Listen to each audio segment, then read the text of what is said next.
Salam la famille, j'espère que vous allez bien. Moi c'est Popovic, bienvenue dans mon nouveau podcast intitulé Telim, The Life in Morocco, la vie des Sénégalais au Maroc. Voilà, aujourd'hui on a un thème qui traite des centres d'appel. C'est quoi le thème d'aujourd'hui? C'est quoi un centre d'appel? Pour pouvoir développer et comprendre ce thème, on a un invité qui va nous parler de son expérience, de sa vie quotidienne dans le milieu du travail, dans les centres d'appel. Voilà les gars, en fait, la communauté je vais dire, ou bien la famille. La famille en fait. Je vous invite juste à partager les vidéos, à vous abonner. Vous voyez, ça nous permettra de pouvoir agrandir la famille. Peace and love. Bonjour. Bonjour Popovic. Comment tu vas? Ça va et vous? J'espère que tout se passe bien et que tu te portes bien. Cool bro. Voilà, merci d'avoir participé à ce podcast Telim. Ouais les gars, c'est Sénégalais vivant au Maroc. Je travaille je suis téléconseiller depuis 4 ans. Et voilà. Et merci de m'avoir invité dans ton podcast qui est Telim, The Life in Morocco, qui est aussi la vie des Sénégalais au Maroc. Voilà, c'est quelque chose qui nous motive et bon, pourquoi pas qui nous donne aujourd'hui l'opportunité de mieux s'exprimer dans notre quotidien ici au Maroc. Voilà, sans plus tarder, peux-tu nous parler de centre d'appel? C'est-à-dire, définis genre, c'est quoi un centre d'appel? Oui, avec un grand plaisir parce que c'est mon quotidien. Bon, comme on peut le dire, un centre d'appel, c'est voilà quoi, un lieu où on fait des émissions ou bien on fait des réceptions d'appels à travers de diverses sociétés. Et un exemple basique, on a le service client Orange chez nous. Voilà, et ceux qui émis ou reçoit ces soi-disant appels sont appelés des téléconseillers. Bon, un téléconseiller aussi, un peu bref, c'est celui qui répond aux demandes des clients de l'entreprise. Exemple, aider un client à faire sa commande, lui vendre un produit ou lui annuler son service. Voilà, on est là. Voilà, merci pour cette définition élémentaire et sobre. Maintenant, pour mieux centraliser le sujet, peux-tu nous parler des centres d'appel ici au Maroc? Bon, les centres d'appel déjà ont vu le jour au Maroc à partir de l'an, bon, on peut dire fin 2006. Et voilà, et on peut aussi citer 2 types de centres d'appel, les grands et les petits. Bon, c'est comme ça que tout le monde les connaisse quoi. Et quand on parle de centre d'appel au Maroc, on peut aussi citer des conditions pour travailler comme un téléconseiller. Et ainsi, on va parler des petites entreprises ou des petits centres d'appel, on peut dire, dont l'intégration peut se faire avec juste un passeport, voilà, qui est aussi en cours de validité. Et étant étranger avec un entretien très rapide. Bref, bon, on va y revenir plus tard pour les petits centres d'appel. Maintenant, en ce qui concerne les soi-disant grands centres d'appel, l'intégration se faisait, bon je dis bien se faisait, avec un dépôt de CV sur des sites de recrutement ou se présenter sur site.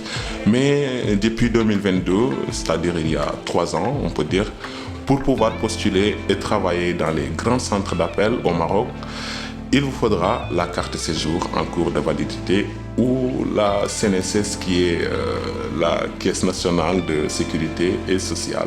En d'autres termes, l'assurance maladie, etc. Merci pour cette réponse. Je pense que là, tu as bien éclairé notre lanterne. Mais moi, je vais juste creuser en fait. Est-ce que tu peux nous parler des conditions d'éligibilité dans le milieu du centre d'appel ici au Maroc? Oui, alors, en ce qui concerne l'éligibilité, étant voilà, un téléconseiller au niveau des centres d'appel, il vous faudra obligatoirement la carte séjour en cours de validité ou la carte CNSS qui est toujours la Caisse nationale de sécurité sociale. Et quand on parle de comment obtenir la carte séjour au Maroc, ça les gars, c'est pour prochainement, voilà, dans une autre émission. On va peut-être y venir parce que c'est un vrai brouillon. D'accord, donc là, si je comprends, pour pouvoir intégrer aujourd'hui un centre d'appel ici au Maroc, actuellement, je veux dire, il te faut la carte séjour ou bien la carte CNSS. Oui, bro, seulement. Donc, si on te demande ces documents, normalement, il doit y avoir des avantages. Alors, parle-nous de ses avantages. Oui, bien sûr, il y en a des avantages. Mais vous vous rappelez, je vous avais mis un point en pause au niveau des petites entreprises ou petits centres d'appel, comme on le nomme. Les avantages au niveau de ces petites entreprises, c'est rien d'autre le fruit de votre travail. Vous n'avez ni l'assurance maladie qui est la CNSS, vous n'avez ni des primes, on peut dire, à atteindre pour voilà, gonfler le salaire. Même un salaire de base, il n'y en a pas. C'est juste le fruit de votre travail, bro. Ouais, bon, comme on dit. Ah. Alors, en ce qui concerne les avantages au niveau des grands centres d'appel, bon, là, on peut prendre le temps et citer beaucoup. Parce que à ce niveau, si vous avez la carte séjour, vous avez intégré un centre d'appel, un grand centre d'appel plutôt, tel que, bon, on ne va pas citer les noms, et voilà, ainsi de suite. Vous aurez la carte d'assurance qui est la CNSS. Donc voilà, en cas de quelque chose d'imprévu dont on ne souhaite pas, comme des maladies, ainsi de suite, vous pouvez faire recours à cette assurance pour obtenir un remboursement avec un barème à respecter. Ainsi, les avantages, ça vous permettra aussi de pouvoir ouvrir des comptes sur des grandes banques. Ainsi, vous savez, quand on a un salaire de base et qu'on est dans des grandes banques, on peut aussi faire ce qu'on appelle des prêts pour pouvoir peut-être envisager, je sais pas, un projet ou bien quelque chose à consommer. Et parmi aussi les avantages, hormis la sécurité sociale ainsi que le fait de côtoyer les banques ainsi d'avoir des prêts, on peut aussi avoir. Et aussi, hormis tout ça, le transport est déjà assuré et aussi payé, comme on dit, sur nos primes.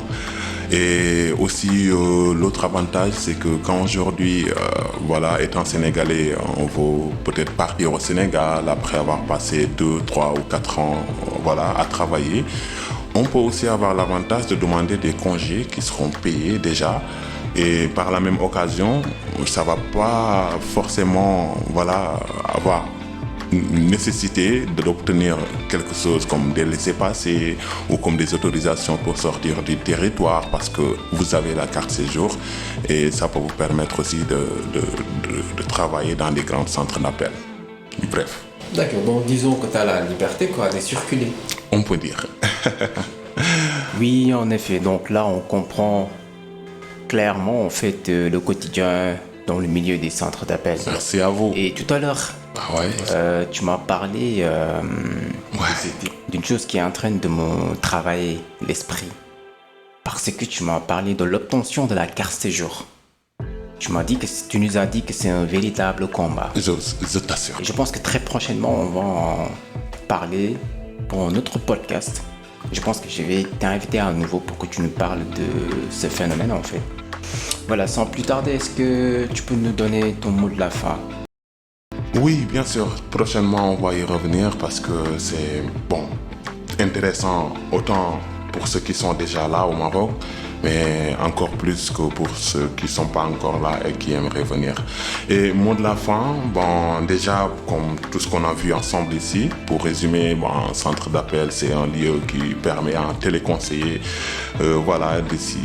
d'y travailler, ainsi d'y gagner sa vie. On a deux types, ceux qui sont petits et grands, avec de différentes manières d'y intégrer. Et ainsi, les avantages qu'on a aussi énumérés.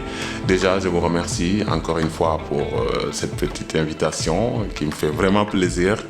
Et comme on le sait tous aussi, je vais peut-être un peu parler parce que j'ai une petite expérience en ce qui concerne les centres d'appel.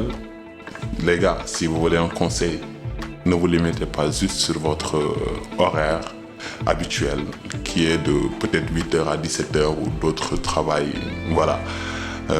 inversement. Du coup, faites-vous plaisir, trouvez quelque chose d'autre, instruisez-vous, ça peut vous servir un jour. Et Popovic, merci à vous et merci pour cette initiative que vous avez prise pour pour nous aider encore une fois à s'exprimer et partager aussi nos idées. Big up à vous, bro. Vous sur Telim de Life in Morocco, plus précisément la vie des Sénégalais au Maroc. Et voilà, prochainement, on se capte. Peace and love, bro. Oui, merci de partager aussi ton expérience. Les gars, écoutez bien en fait, c'est-à-dire le salaire aujourd'hui, c'est un revenu passif. Trouvez une activité en parallèle qui vous permettra de pouvoir fructifier votre portefeuille en fait, voilà. Donc les gars, voici la vidéo. C'était Telim avec Popovic. On avait un invité qui nous a partagé son expérience. La vidéo est là, aimez, likez, partagez avec un ami. Et si vous n'avez pas d'amis, laissez au moins un commentaire. Peace and love la famille, portez-vous bien.